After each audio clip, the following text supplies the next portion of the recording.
স্টুডিওৰ মজাত মই বিনাশাই মুহূৰ্তৰ আটাইতকৈ গুৰুত্বপূৰ্ণ খবৰ লৈ আহিবৰ কাৰণে চেষ্টা কৰিছো। বট দুৰ্ঘটনাত পতিত হৈছে বীৰ লাচিত সেনাৰ নেতা শৃংখল চলিহাৰ পত্নী আৰু মাতৃ।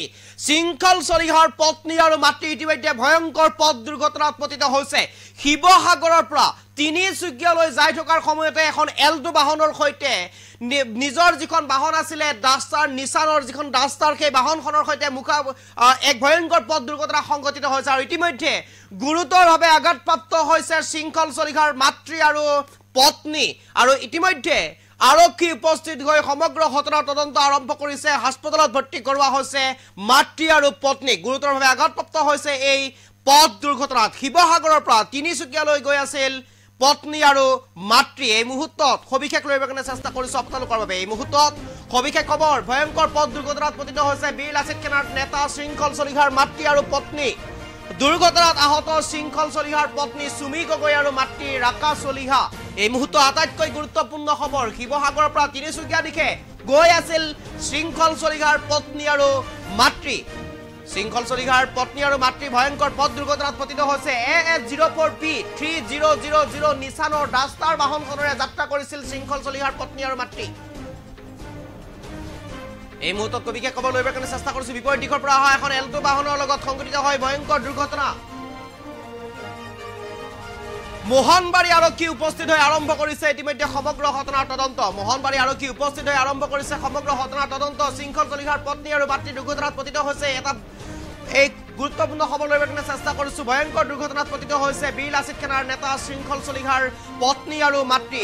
পত্নী সুমি গগৈ আৰু মাতৃ ৰাকা চলিহা ইতিমধ্যে হাস্পতালত ভৰ্তি কৰোৱা হৈছে। আৰক্ষী উপস্থিত হৈছে, মোহনবাৰী আৰক্ষী উপস্থিত হৈ এই ঘটনাৰ ইতিমধ্যে তদন্ত আৰম্ভ কৰিছে। ভয়ংকৰ দুৰ্ঘটনাত পতিত হৈছে শৃংখল চলিহাৰ মাতৃ আৰু পত্নী আৰু ইতিমধ্যে আৰক্ষী উপস্থিত হৈ সমগ্ৰ ঘটনা তদন্ত আৰম্ভ কৰিছে। দুইখন বাহন ইতিমধ্যে আৰক্ষী থানালৈ লৈ যোৱা হৈছে আৰু ইতিমধ্যে দুয়োগৰাকীকেই ভৰ্তি কৰোৱা হৈছে হাস্পতালত।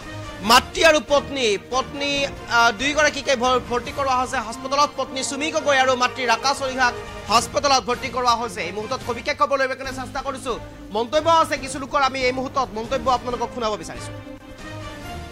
দ্ৰুতগতি বাহনৰ লগত লাগি তেখেতলোক আঘাতপ্ৰাপ্ত হৈছে আৰু তেখেতৰ আমি জানিব পৰা মতে আমি মোহনবাৰী আৰক্ষী চকীত আহি উপস্থিত হৈছোঁ। তেখেতৰ পত্নীক চিকিৎসাৰ বাবে চিকিৎসাধীন কৰিবলৈ মোহনবাৰী আৰক্ষী প্ৰশাসনে লাহোল প্ৰাথমিক স্বাস্থ্য কেন্দ্ৰলৈ লৈ গৈছে।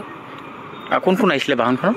বাহনখনত তেখেতৰ মাতৃ আৰু সহধৰ্মিনী আৰু তেখেতৰ পৰিয়াল এগৰাকী আৰু গাড়ী চালকে জনাইছে। আমি জানিব পৰা মতে তেখেতলোক চাৰিজন আহিছে বুলি আমি গম পাইছোঁ। বহুত দুখ পাইছে নেকি? তেখেতৰ আমি জনাৰ মতে তেখেতৰ পত্নীয়ে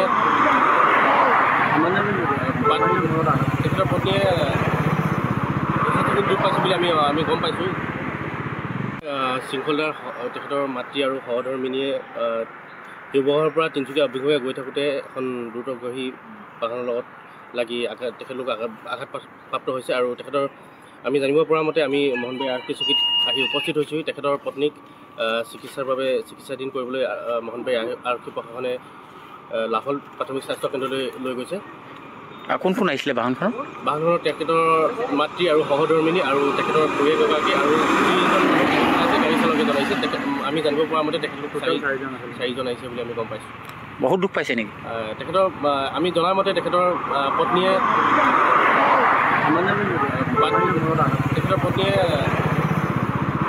দুখ পাইছে বুলি আমি গম পাইছোঁ।